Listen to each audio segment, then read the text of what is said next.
Live with host Denise Turney, author of the books Long Walk Up, Portia, Love Pour Over Me, Spiral, Love Has Many Faces, and Rosetta's Great Hope. Turn up your dial and get ready for a blast of feature author interviews, 411 on book festivals, writing conferences, and so much more. Ready? Let's go.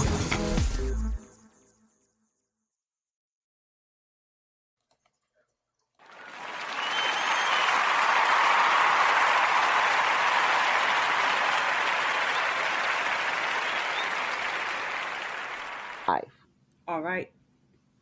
Welcome out there in off the shelf books land. To those of you tuning in here through, we're right now on Spreaker, but we go out globally, Apple, YouTube, you name it. You can catch off the shelf books pretty much anywhere in the world. But I want to start off as I've been doing the last several couple of years with a quote, something just to drop into your thought system to ponder. And this is push yourself because no one else is going to do it for you. And that quote is anonymous. Push yourself because no one else is going to do it for you. And before I go on, for those who do celebrate Easter, and I'm one of those people, I want to say happy Easter to you out there. And you are listening to the Winning Book Show off the shelf. Welcome to this Saturday, April the 19th, 2025. So thank you to our loyal listeners who've been with us. This is our third platform. We're now on an iHeartRadio platform. Started out, as I was telling our guests, on a real live radio station, which was headquartered out of New York City. And now we're here on iHeartRadio. But for those of you who've been with us the whole journey, which is at least 18 years, I want to thank you for supporting me and Off the Shelf Books. And if this is your first time catching the show, welcome, and thank you as well. We have just an insightful and talented author on deck for you today, and we're just excited to introduce you to her. But before we do, I just want to ask you, are you a mystery book lover? I mean, whatever story, it could be a romance genre, it could be historical fiction, it could be a science fiction, whatever fantasy, whatever it is, it's gotta have a lot of mystery. If you do like mystery and you also value relationships, I encourage you to get a copy of Love Pour Me. It's an ebook, it's in print and audio book. Recently released an audiobook. You can get it at Amazon, Barnes and Noble, Walmart, ebook it, and almost any offline bookseller. And also you can check it out at your libraries.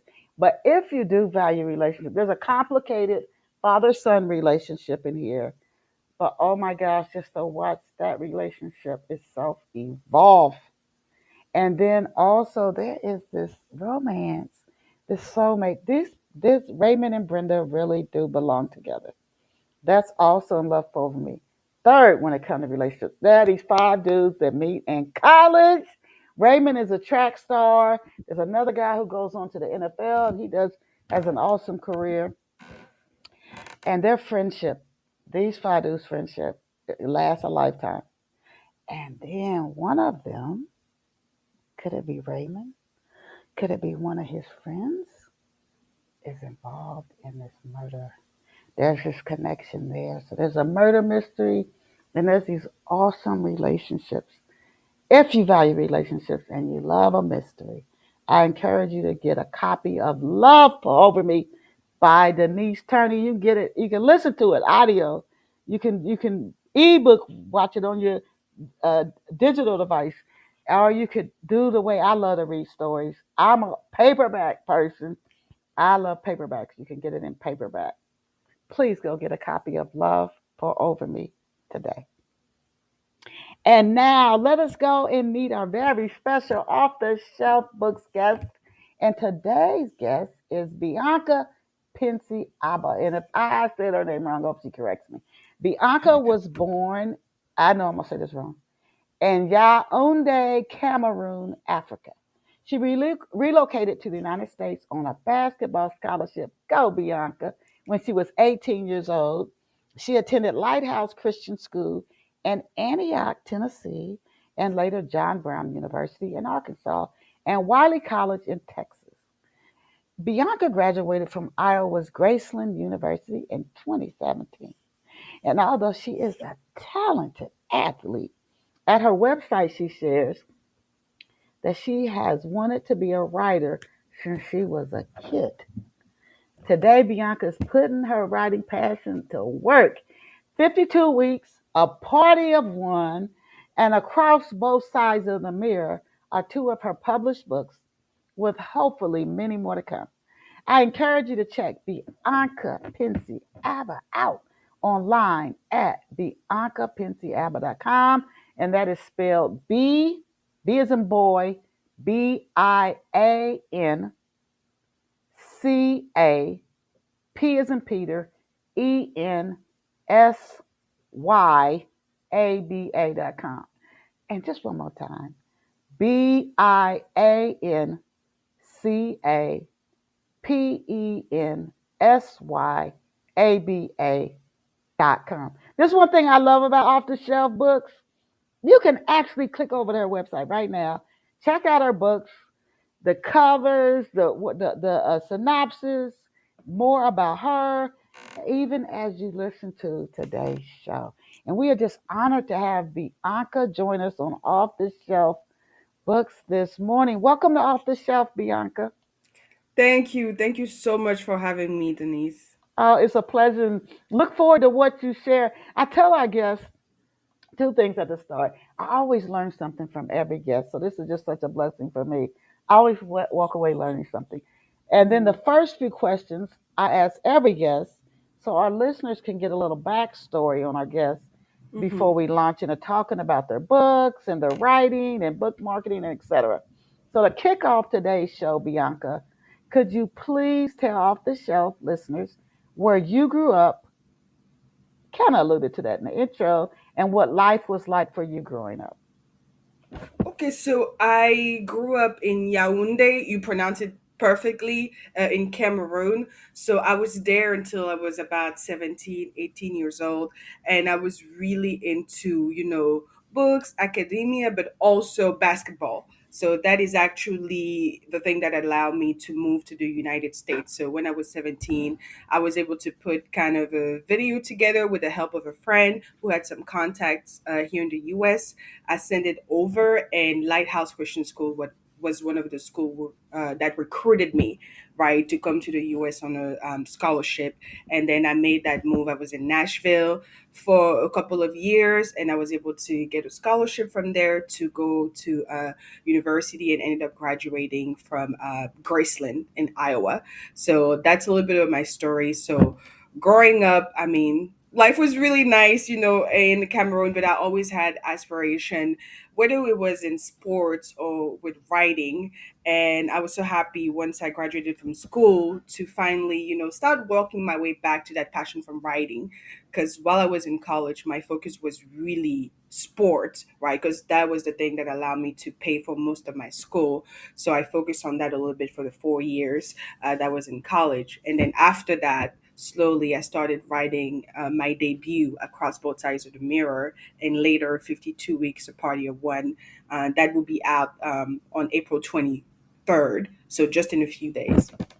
Okay. So did you have like you have brothers, sisters, and I always was told, and I know Africa has 54 countries, it's a continent, Hmm. um, but that family is so important. And I know growing up for me, family was very, very important. But in Africa, I was told it's incredibly important. Family. Did you have like siblings, and was that the case for you growing up? And if so, I can imagine how hard was it for you to leave Africa and come here? Absolutely. So growing up, I was so on my mom's side, I'm her only daughter, but on my dad's side, I have five brothers, and Okay. I grew up with my mom and some cousins. So our house was always full. We always Hmm. had at least three, four people in there as far as cousins, and sometimes aunts and uncles. So it Hmm. really kind of that familial cocoon, and that's what I was raised around. So, like you said, it was really tough just making that transition and moving here. Thankfully, I had a host family in Nashville, so they were really nice and they really helped me just kind of adjust and not feel so lonely, leaving my entire family. You know, Hmm. leaving about 20 people that I was always around to coming here alone. But yeah, it was really big, and that was probably one of the hardest thing making that transition was leaving, my family, everyone that I knew back home, and moving here to Hmm. the US. So how was Nashville? How did you like Nashville? I heard some people say they love it, and then but how did you? Everybody has a different take on the city. How did you like it? Um, I think I definitely want to go back because I feel like when I was there, I was still because also something else. English is not my first language, so French is my first language. So for about 6 months to a year, it was really about me adjusting to the language. That's when I was in Nashville.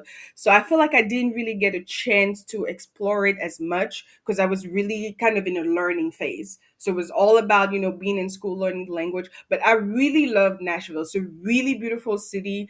I know I went to the country music festival at one point. I don't know how I ended up there, but I ended up there. And it was a good time. Like one of my neighbor invited me to like a Beyonce concert. I would never forget that. So I feel like I had a lot of musical experience there, which I apparently it is one of the most musical Yes. city, especially with country music. And it's a really, I just remember it being very clean. That's the thing that stays in my head. Like, because I lived in a lot of places since I left Nashville. And it was just really beautiful and clean. And just music was a big thing. So that's one place I think I'm working my way to kind of going back with to kind of just maybe spend more time there now that I'm speaking fluently. I can explore a little bit more just freely since language is not a restriction. Okay. Now, as a kid, you played basketball. What else did you dream of? You know, we're kids. If we have a remotely healthy home upbringing, Mhm. our imagination, we believe we could do anything. So, when you were a kid, what did you want to be when you grew up? Honestly, there were two things: either going to the WNBA or becoming a writer. Those were Ah, always the two things that stayed. So once I got the basketball scholarship, that was my focus. I ended up getting my ACL torn my oh, senior year. And quite frankly, I don't think I was as good as I needed to be anyway to go to the WNBA, but definitely getting that injury stopped me from going from that path. And even as I was playing and kind of pursuing that path, I feel like something was still pulling at me, and that was writing. Because every time as I was always thinking, I have these stories, I have these things I want to share and I want to write. And I think now that I've kind of being able to do some soul searching and just kind of sitting down with, what are some of my goals? What are the things that I want to do? Writing is a thing that really has been sticking through, everything, the ups and downs of life. It's really comes back to writing. And when I was a kid, that was one of the first thing I wanted to do. I used to like write comic books. I used to draw, be really artistic, and writing was always the thing that was in the back of my head. oh, okay. Who or what birthed your love for writing?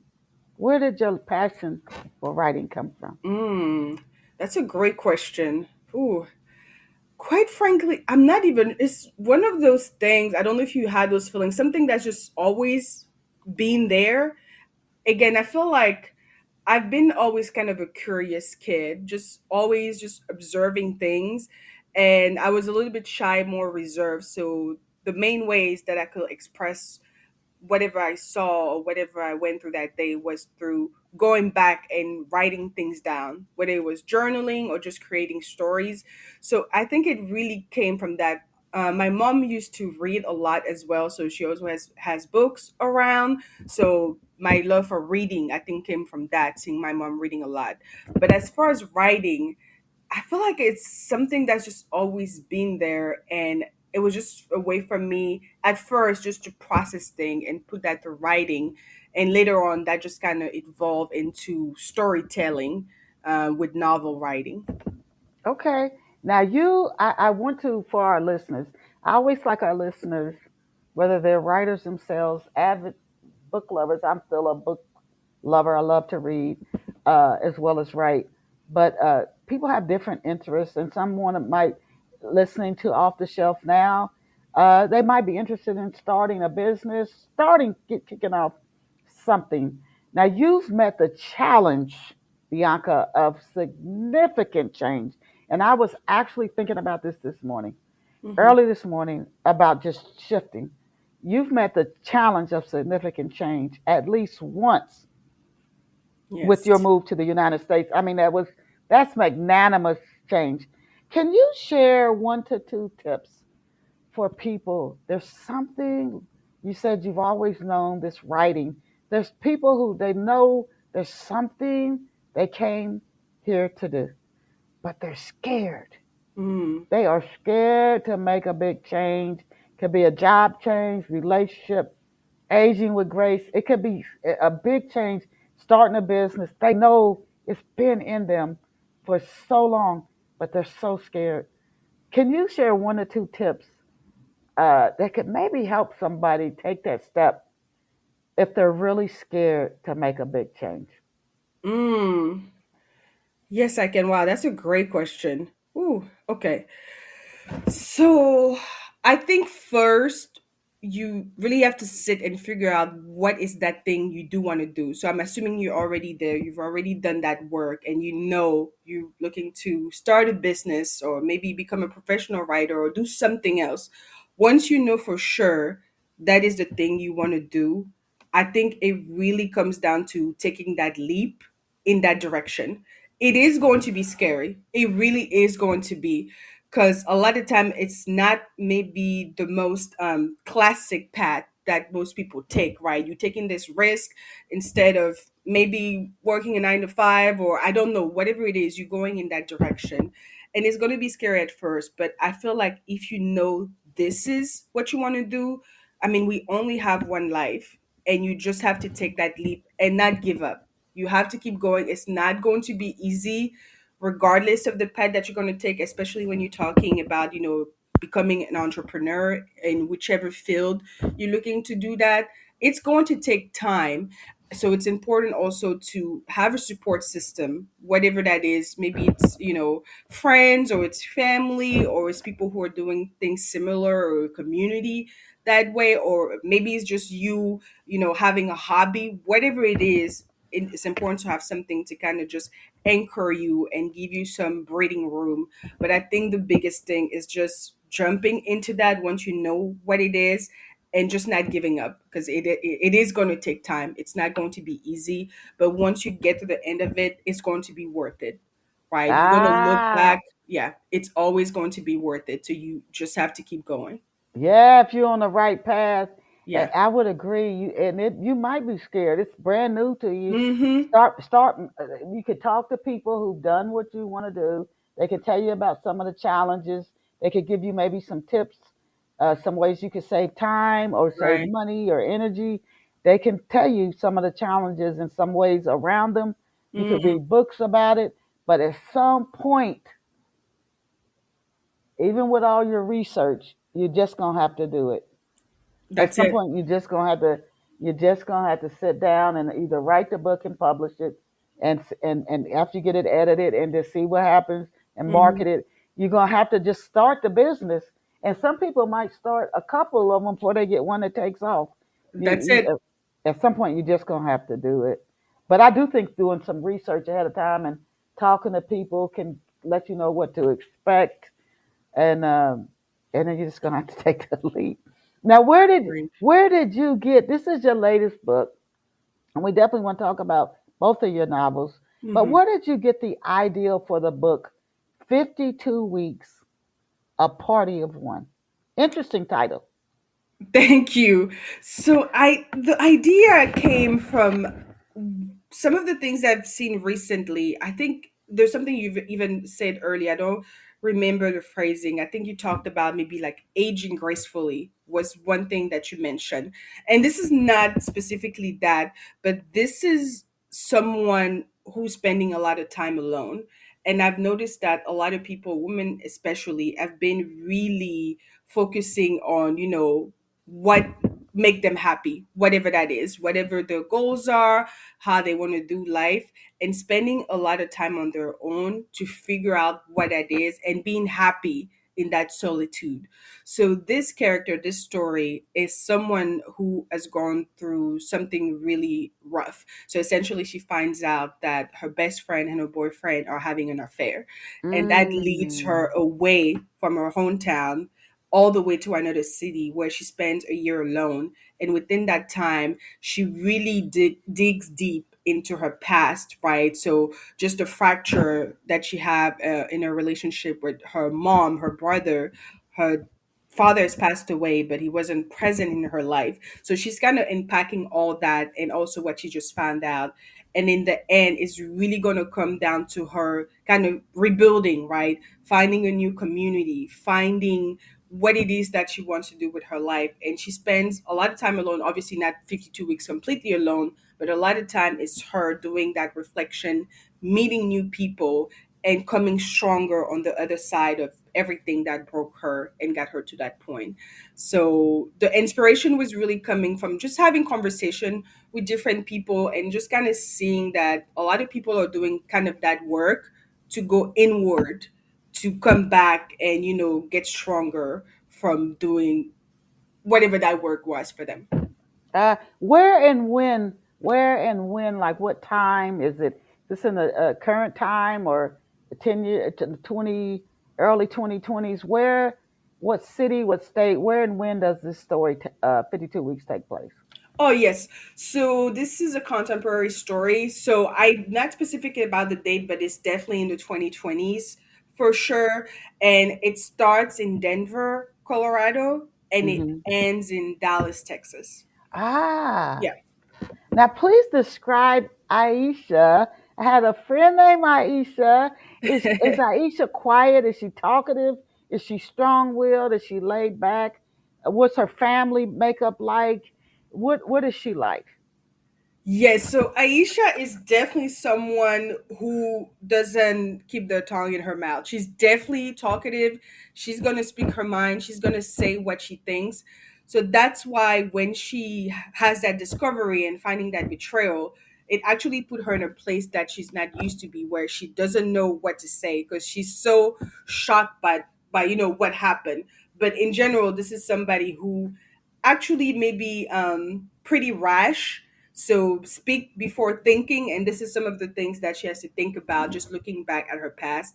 As far as her makeup, so she has a brother and she has her mom. So that is her family structure. So her dad wasn't present in her life. So and he has also passed away 2 years before the event of the start of the book. Now, what is she? What is she doing? Is she in her 20s? And what is her career? What does she do for her employment?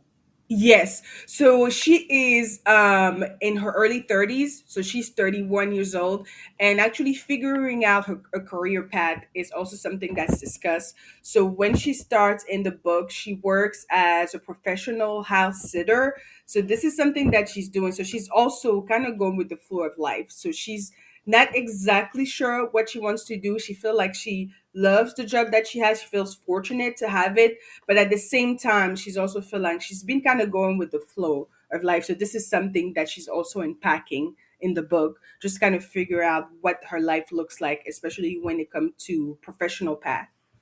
Now, how long were Aisha and her boyfriend, and what is his name? How long were Aisha and her boyfriend together, and how deep was their relationship?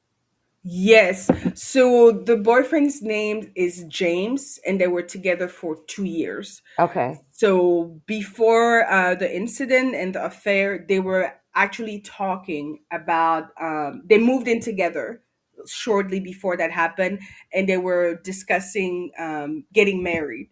So an engagement and Mm. marriage. So they were really moving along. So again, that's why she was really taking it back what happened, because she thought this is the person she was going to spend the rest of her life with. Wow. Yeah. Now introduce us to Aisha's friend. How long have they been friends? And how are they? How is are Aisha and her friend similar? And how are they different? Yes. So her friend is Samantha. She goes by Sam, and she's a couple years younger than Aisha. So she's in her late 20s. Um, and they've been friends for 6 years. So they actually met at an art gallery. So they have that similar taste in just kind of going to museum galleries, looking at art, and they're very similar as far as kind of speaking their mind, just being very forthright and candid. So that's how they kind of have a great banter of going back and forth. Now the difference, one of the main difference between the two, is that Aisha knows that she doesn't want to have children, so she just kind of want to, Ah, yeah, be married, stay with James. Sam is ready to have a family, and so is ah. James. So that's one of the things that kind of brings them together. They feel like, as far as moving forward in the life, they have that same share future that they see, versus Aisha, who's pretty sure that that's not the path that she wants, and she's coming to terms with that as well. Okay. Hmm. Now don't give the story away. Okay. But I was going to ask you, how did she discover this, that Sam and James are having an affair? Oh, But I'm not giving it away. That is the first line of the book. So it's in the prologue. So she finds out on New Year's Eve. So she actually walks in on them, kind of making out. Yeah. oh, Mm-hmm. oh my gosh, oh my gosh. Yeah. How does she deal? Does she run out? Does she? What does she? Oh my god. She runs out. She runs out. So she sees them. She's just kind of in shock and Oh disbelief. my And she gosh. just runs out. She drives away. Of course, they try to reach out to her and all that. So she turns her phone off. And then pretty much the next day, she packs her stuff and she drives to Dallas for the year. Oh my god. Why Dallas? So she picked just randomly. So she put all the names of the states on pieces of paper. She just kind of picked Wow. one. So she didn't know where to go. So she was like, she's gonna let fate decide, and they just kind of led her to Texas. Oh my god, she is okay, Aisha. Now, is would you describe her, Bianca? Is she somebody who runs from problems, or someone who faces her challenges head on? Runner. She definitely runs for problems. And that is the whole thing. Because a lot of people will be reading and they're gonna think, wow, this could have been resolved in like a month or two. But she's someone who is avoidant. So it takes her a lot of time before she's ready to face things. So the whole 52 weeks is her actually doing everything she can not to think about what happened.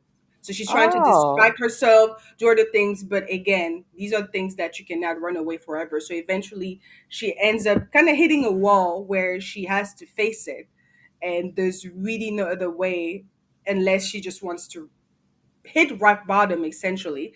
So the whole 52 weeks is her kind of running away from her problems until she has no other choice but to face it.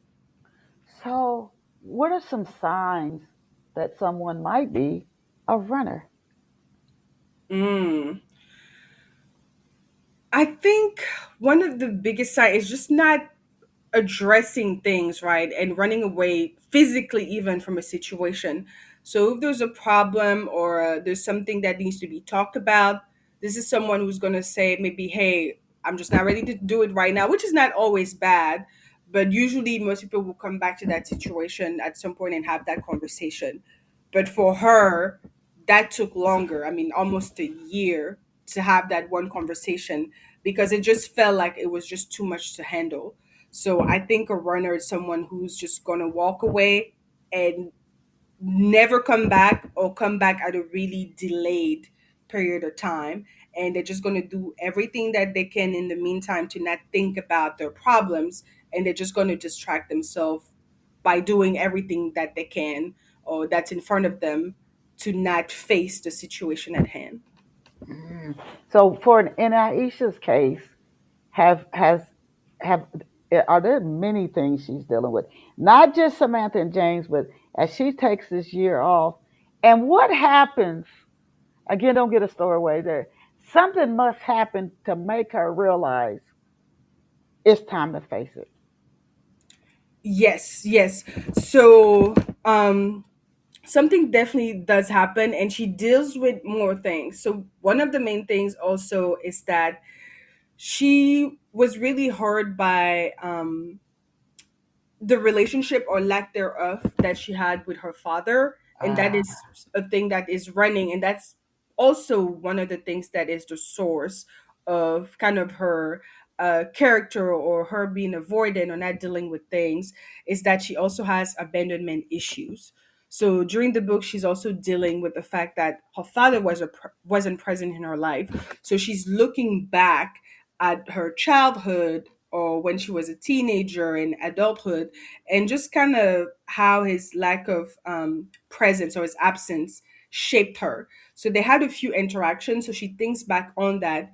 And it also makes her wonder, even as far as self esteem, feeling a wordiness like, why did she leave? Why did he leave? Sorry. Why didn't he stay? And these are some of the things that cause her to avoid things, being avoidant and dealing with things the way that she does, is that she still has that childhood trauma that she is not able to face. So eventually, as far as how she addresses it, to not give it away, but eventually, of course, she ends up meeting someone who is going through something similar, and she sees how that person was able to handle things, and that inspire her as well. And eventually, with things like therapy or even volunteering, she's able to maybe not put herself at the center, but looking at other people, and that helps her put things in perspective.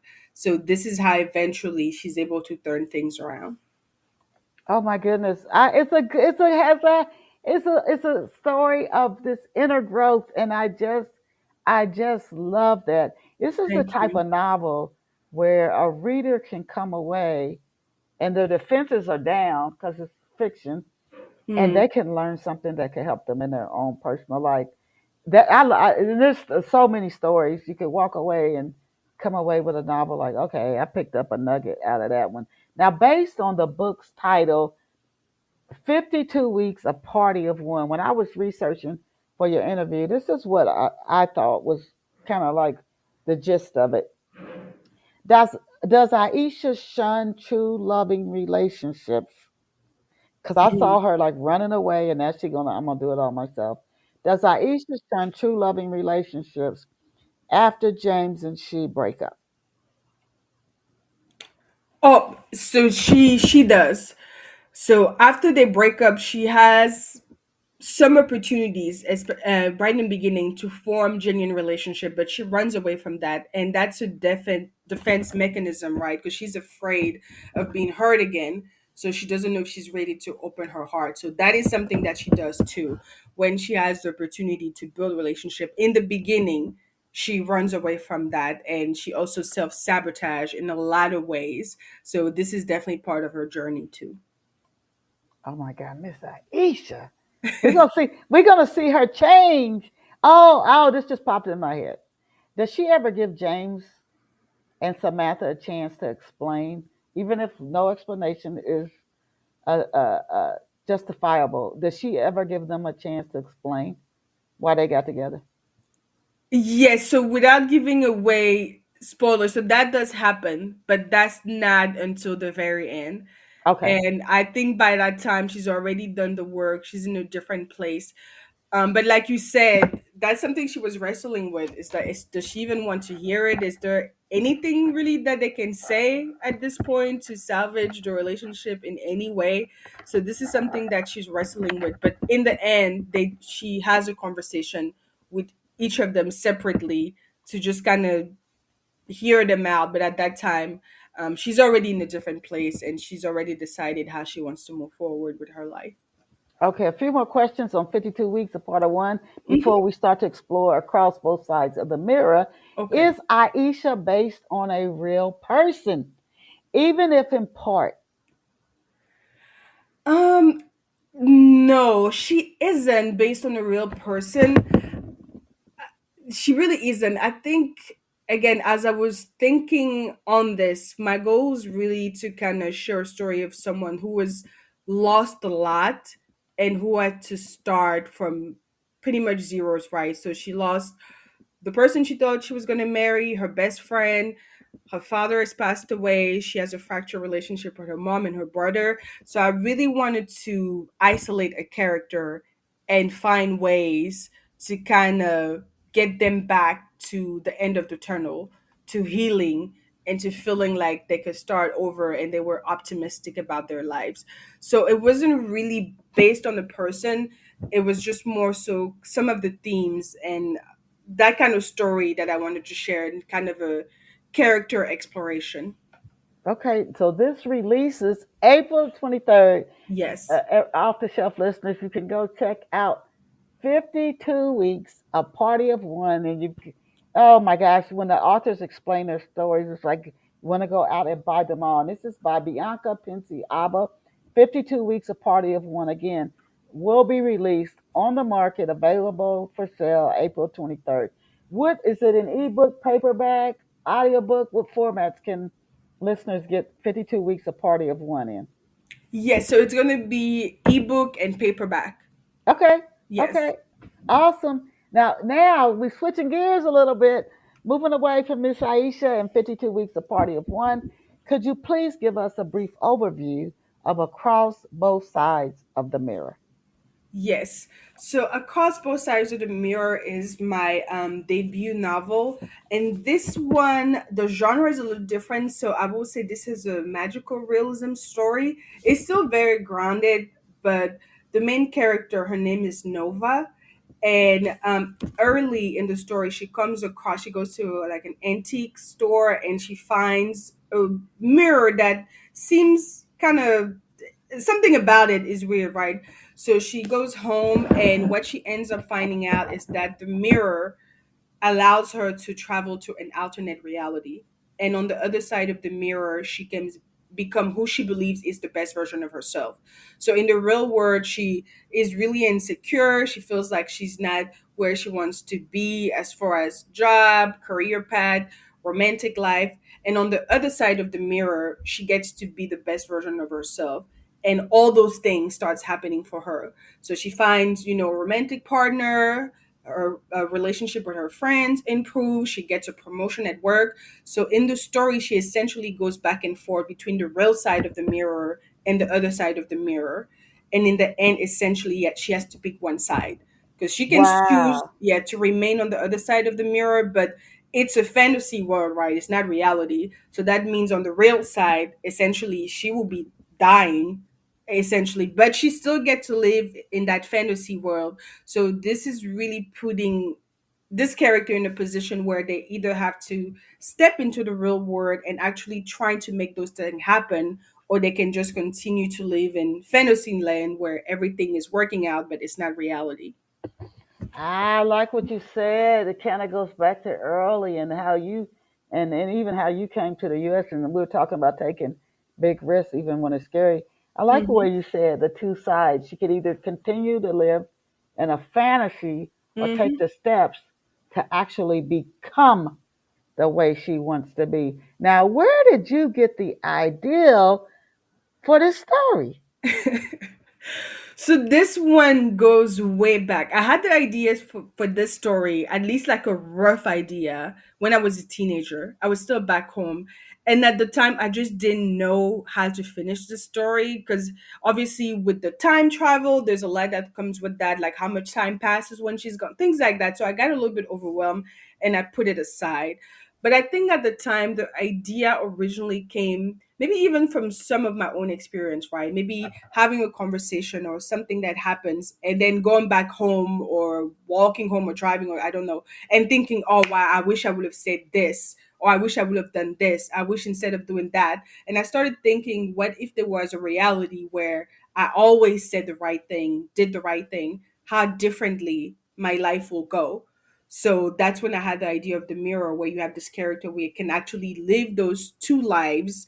And obviously, with fleshing out the story, I understood that they needed to have some consequences and stakes. So that's why choosing one side has effect on the other.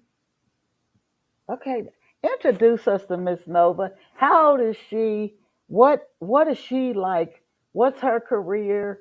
And what time period is this story taking place? So this is also taking place in the current time, same as 52 weeks. And with Nova, she works in a gym. So she's a sales rep at a gym, and that's what she does. So this character is more, she's shy, she's more reserved, she doesn't really speak her mind. So this is someone who can see something that she wants and really not do anything about it. And that is her issue, because she feels like she's powerless and life is kind of going by and she's really not taking any step to go in that direction. She had a chance to get a promotion, and it was just a matter of kind of her speaking up and saying something that she wanted. She didn't do that, so she feels just really insecure and powerless. So that's why when she comes across the mirror, it feels like it's the perfect solution to all her problems, because she doesn't have to do any work. She just goes to that side and everything just happens magically. So this character is definitely more someone who has to kind of work through their insecurity and feel like they are regaining agency on their life. Mm. So how old is she, and why is she unhappy? I mean, there were periods in my life where I dealt with shyness and just uncertainty, but I did like we were saying earlier. I just did. I said I'm going to do it. I'm going to take a public speaking. I'm going to take impromptu speaking. I don't care how scared I am. I'm going to do it. I'm going to do this. I'm going to do that. So why is she? How old is she? And why is she unhappy? I'm just curious how long she's felt trapped in this. I can't do what I want to do kind Mm. of state of mind. Yes. So with Nova, she is 29. Okay. So late 20s, about to be 30. And one of the main thing that got her to be the way she is her upbringing. So she was raised in a really strict environment with her parents. So just to give you a little bit more insight, so they are Jehovah Witnesses, but they are from a branch that's a little bit more strict. So for anyone who walks away from that, they get shunned by their family. So this is what happened to Nova. At a certain Mm. point, she walked away from that for her own reason. She felt like it was a little bit too restrictive. Because of that, she was shunned from her parents, and they have not spoken to her in Oh, almost a decade, right? So oh, this is why she's also where she is, and this is something that she also has to face in the story, because she feels like she's disoriented, right? She doesn't have any siblings. She's the only child, so the only family that she has is her parents, but now they're no longer talking to her because she walked away, right, from that environment. And this is something that she's grappling with. She was able to make friends. She has her two best friends, Anna and Camilla, and they're able to kind of give her that sense of community. But even in that, she's still missing her parents and her family. And this is one of the main reasons she is the way she is. And this is something that she's grappling with as she's, traveling across the two sides of the mirror. oh my goodness. Okay, Miss Nova. Now, who is the being in the ocean and what powers does she possess? Yes. So the mirror belongs to Mami Wata, who is the being in the ocean. So Mami Wata is a creature, or consider a deity in African folklore, right? So this is stories that I was hearing when I was growing back up. This is also Mm. part of their inspiration. And Mami Wata is known to have a mirror that essentially allow people to create a version of reality that is that is heavenly, almost, that is perfect. So it doesn't allow them to travel back and forth. This is something that I kind of created with the story, but it does allow them to view themselves in a way that's outer and that makes everything look perfect. And what she does usually is that if you choose to grab her mirror and go into that word that she creates, essentially what she does is that she collects your soul at some point. So that's the mythology behind it. So this mirror in the story does belong to her. Again, I took some liberty, of course, artistically, that are not really part of the folklore, but for the most part, this is the legend around Mami Wata. So, being from Cameroon, I also wanted to infuse some of that African folklore into the story. Oh, wow. Yes. Yeah, never heard of that. We all have our little Zeus. Some people got Zeus, and we Right. got our the mermaid, and we all have our different cultural superheroes or mythic whatever treat beings. Now, does Nova know? Is she even aware? She got this mirror at an antique shop.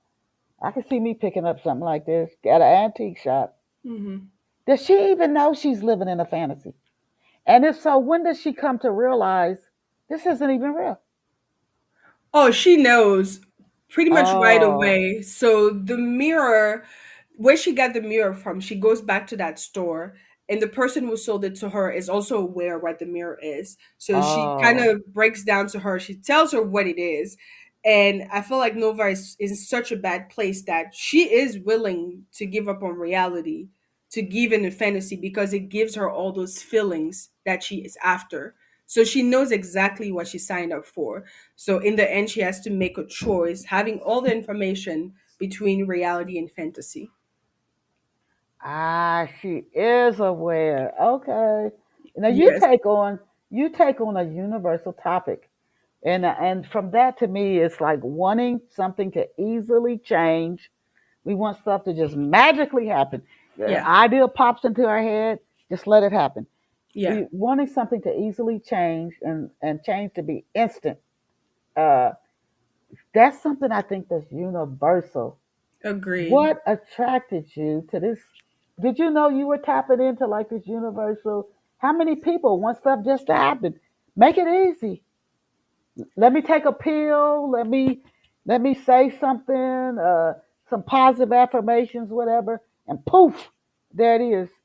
What what attracted you to this particular topic? I think it's a little bit of what you said, right? It is a universal story. So I think this is something that we see almost every day, whether it's with wanting a job or maybe having certain fitness goals, things like that. There's definitely this idea that most people, other people, they're not ready to do that work, and we all hope in a way that we can just snap our fingers and whatever it is that we want will just magically happen. And I think that was some of the inspiration in the story, just kind of giving a character that choice. But even in reality, I think what we see is that when something is too easy, usually there's a catch, there's something on the other Ah, side of it. And with her is that it is a fantasy where if you choose to go there, you're going to end up passing on in the real life. And I think in the reality with real topic, when something is too easy, you just take a pill or something. There's always some side effects or something. So I think I was trying to mirror that with this story too. oh my goodness. See, I love the themes and the behind this stuff. Now, who designed your book covers, and what was it like working with your book cover designer? So I found this artist. So I was just kind of searching online, honestly. So I went through a lot of sites from artists, just looking at their portfolio, just making sure they were doing designs for my genre. And also, even with having characters of color, things like that, you want to make sure you have the right artist who can portray that accurately. So it was just to research, going online, just vetting different portfolios. I was able to find an artist that I really love, was able to deliver the cover for my debut, and I liked it so much I ended up contacting her again for my second novel. That way it just kind of has a similar vibe, although it's completely different story, even as far as genre and things like that. She kind of kept the same vibe between the two, so I just wanted to be to the point where somebody picks up my book, they kind of feel like, okay, they can see it's from the same author based on, the font or the cover design, things like that. Okay, that's an awesome thing.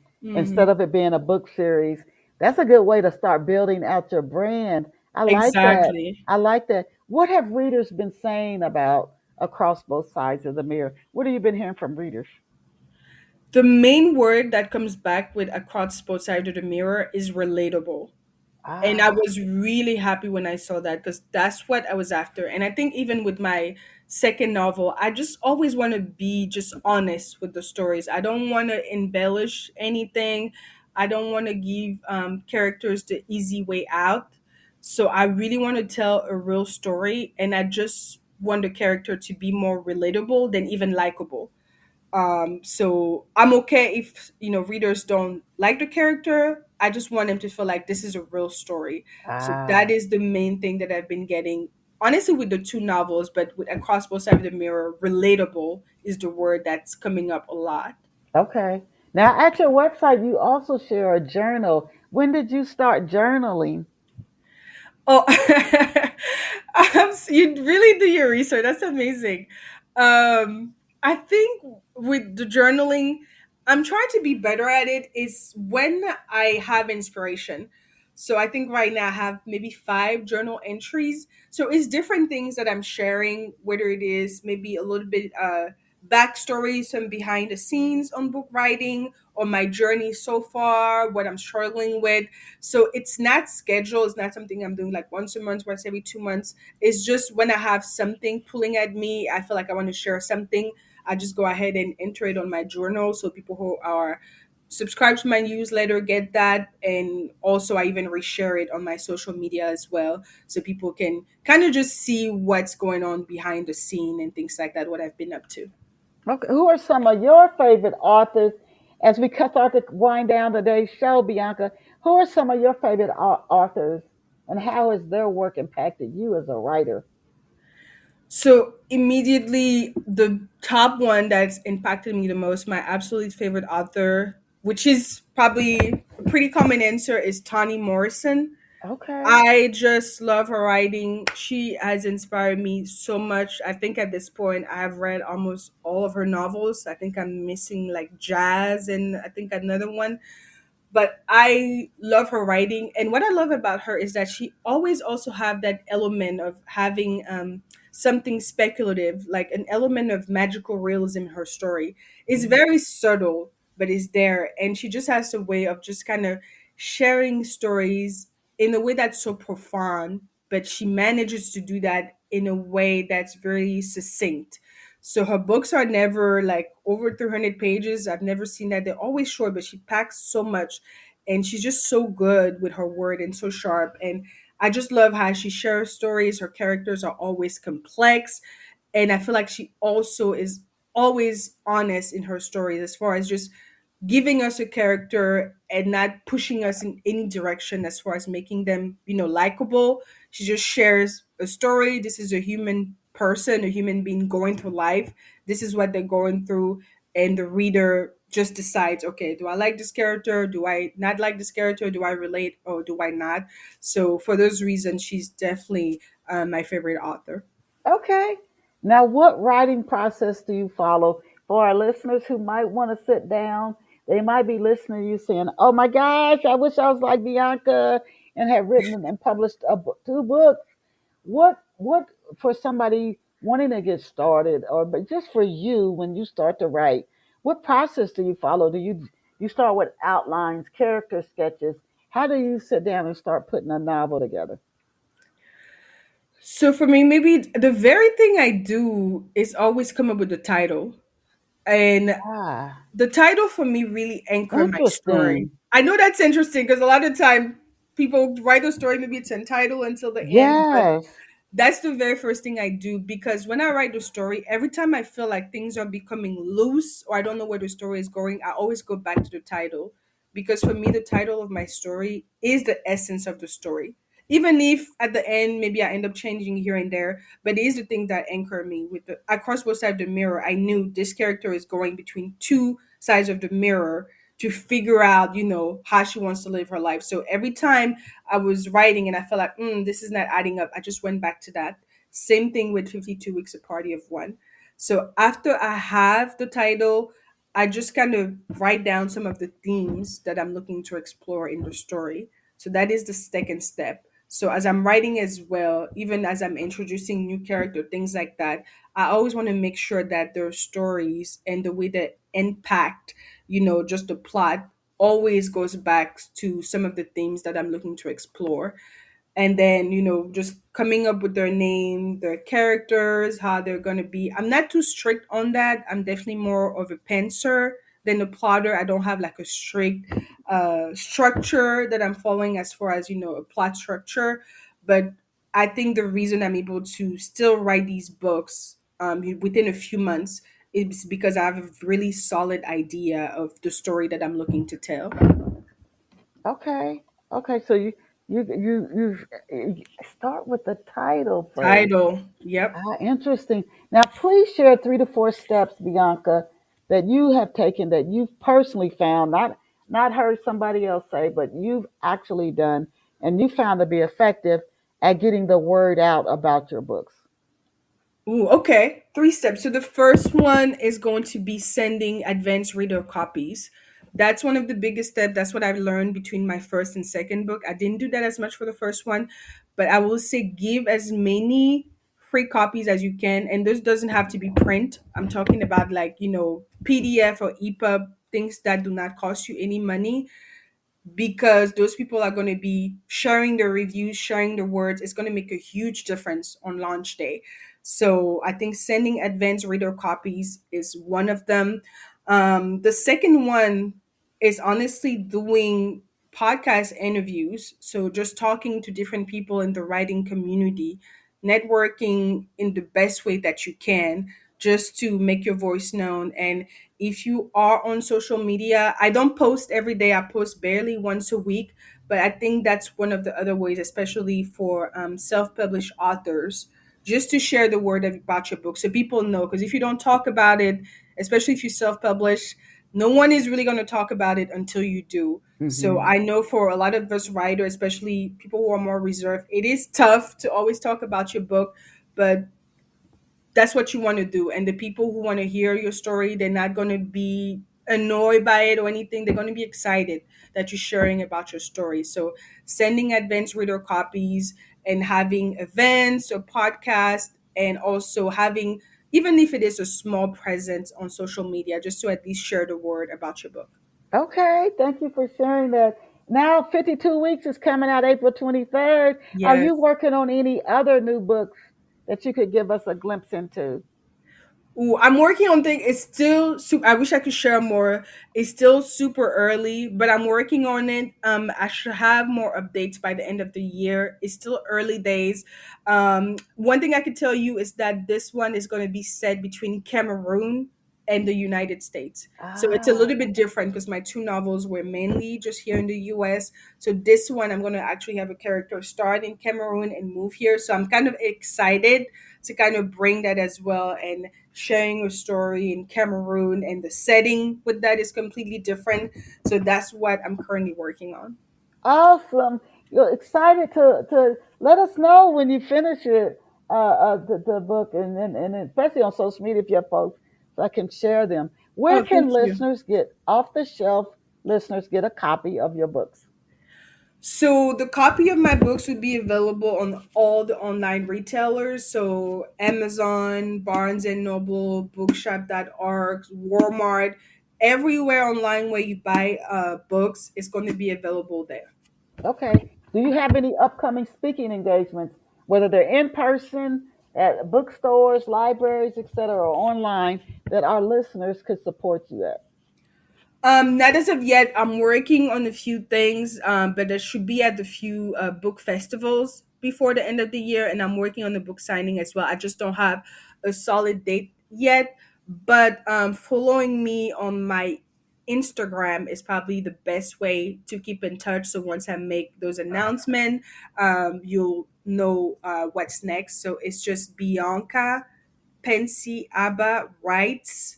That's my Instagram, Bianca Pensy Aba writes. Bianca Pensy Aba writes, last question. What last final words of encouragement or advice would you like to leave with off the shelf books listeners and readers? Whew.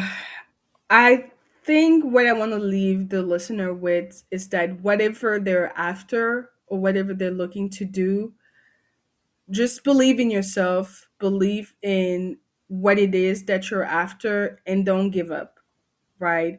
If you do not give up and you keep taking steps to get where you want to be, it might take some time, but you will end up there at some point. So you just have to believe in yourself and just keep going. Oh, I love that. I love that. Oh, what a joy. We have had the absolute pleasure, just being blessed, having Miss Bianca Pensy Abba join us today. She was a got a basketball scholarship from Cameroon. She was grew up in born and raised Cameroon and Africa, and she came to the United States on a basketball scholarship when she was 17. I just salute her, salute her, salute her for having the courage. And when we're young, we often do have seem like we get older and we get more and more scared sometimes. But she just went out there and she is. And then she went after her writing. Just go do it, go get it. And her first book, Across Both Sides of the Mirror, I find that story very intriguing. Across Both Sides of the Mirror, and then her new book, look for it, April 23rd. Another very interesting, engaging read. 52 weeks, a party of one. I actually thought this was all about some crazy relationship stuff. And then as you hear Bianca talk about it, 52 weeks, a party of one. That's out April 23rd, ebook and in print. And please, I encourage you to visit Miss Bianca Pensy Abba. You can keep up with what she's doing, her new books that are coming out. And it's spelled B as in boy, Bianca, P as in Peter, ENSYABA .com. Thank you so much, Bianca. And to our listeners, as I always tell you, and this is so true, you are so amazing. That is the like the root of Easter. Because you are so amazing. And we just don't even realize you are so awesome. You're so incredible. Please go out and create a fabulous day for yourself. Bianca, I will send you a link to the show once I finish it finishes streaming and I finish editing. To everyone, everyone, I just say happy Easter. Bless you, bless you, bless you. Thank you so much, Bianca, and thank you to Yes. every one of our listeners. See you back here next Thank Saturday. you. Bye for now.